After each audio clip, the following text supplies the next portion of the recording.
किसान और चिड़िया। किसी समय की बात है, एक गांव में एक किसान रहता था। उसका गांव के बाहर एक बड़ा सा खेत था। एक बार फसल बोने के कुछ समय बाद उसके खेत में चिड़िया ने घोंसला बना लिया था। कुछ समय बीता तो चिड़िया ने वहाँ कुछ अंडे भी दिए। उन अंडों में छोटे छोटे बच्चे निकल आए। वे बड़े मौज मस्ती से उस खेत में अपना जीवन गुजारने लगे। कुछ महीने बाद फसल पक गई और कटाई का समय आ गया। गांव के सभी किसान अपने खेतों की फसल की कटाई में लगे हुए थे। अब चिड़िया और उसके बच्चों का वह खेत छोड़कर नए स्थान पर जाने का समय आ गया था। एक दिन खेत में चिड़िया के बच्चों ने किसान को यह कहते हुए सुना कि कल मैं फसल कटाई के लिए अपने पड़ोसी से कहूँगा और उसे खेत में भेजूँगा। यह सुनकर चिड़िया के बच्चे डर गए और किसान की बातों से सभी परेशान और उदास हो गए। उस समय चिड़िया कहीं गई हुई थी।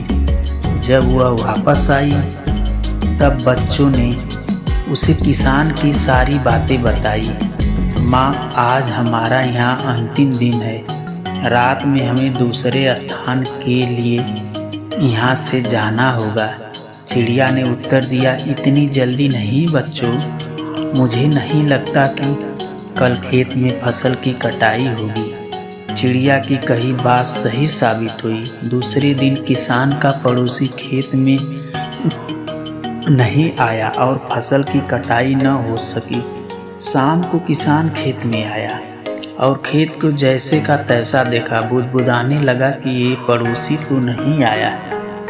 ऐसा करता हूँ, कल अपने किसी मेहमान को भेज देता हूँ। चिड़िया के बच्चों ने फिर से किसान की बात सुन ली और परेशान हो गए।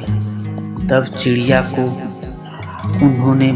उन्होंने ये बात बताई तो चिड़िया बोली, तुम लोग चिंता मत करो, आज रात हमें जाने की ज़रूरत नहीं है। मुझे लगता है कि किसान का रिश्तेदार आएगा।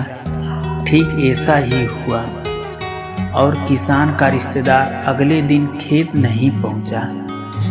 चिड़िया के बच्चे हैरान थे कि उनकी माँ की हर बात सही हो रही है। अगली शाम किसान जब खेत आया तो खेत की वही स्थिति देख फिर वह बुदबुदाने लगा कि ये लोग तो कहने के बाद भी कटाई के लिए नहीं आते हैं। कल मैं खुद आकर फसल की कटाई शुरू करूँगा। चिड़िया के बच्चों ने किसान की ये बातें भी सुन ली। अपनी माँ को जब उन्होंने ये बताया तो वह बोली, बच्चों, अब समय आ गया है ये खेत छोड़ने का। हम आज रात को ही ये खेत छोड़कर दूसरी जगह चले जाएंगे। दोनों बच्चे हैरान थे कि इस बार क्या हुआ है जो माँ खेत छोड़ने को तैयार है। उन्होंने पूछा तो चिड़िया बोली, बच्चों, पिछली 2 बार किसान कटाई के लिए दूसरों पर निर्भर था, लेकिन इस बार ऐसा नहीं है। इस बार उसने यह स्वयं जिम्मेदारी अपने कंधों पर ली है, इसलिए वह अवश्य आएगा। अब चिड़िया के बच्चे भी काफ़ी बड़े हो गए थे और उन्हें उड़ना भी सीख लिया था। फिर उसी रात चिड़िया और उसके बच्चे उस खेत से उड़ गए और कहीं और चले गए। इस तरह खेत की फसल कटने से पहले ही चिड़िया दूसरे स्थान पर चली गई थी। कहानी से शिक्षा, अपना काम दूसरों के भरोसे के बजाय खुद से करने में ज़्यादा जोर देना चाहिए। धन्यवाद।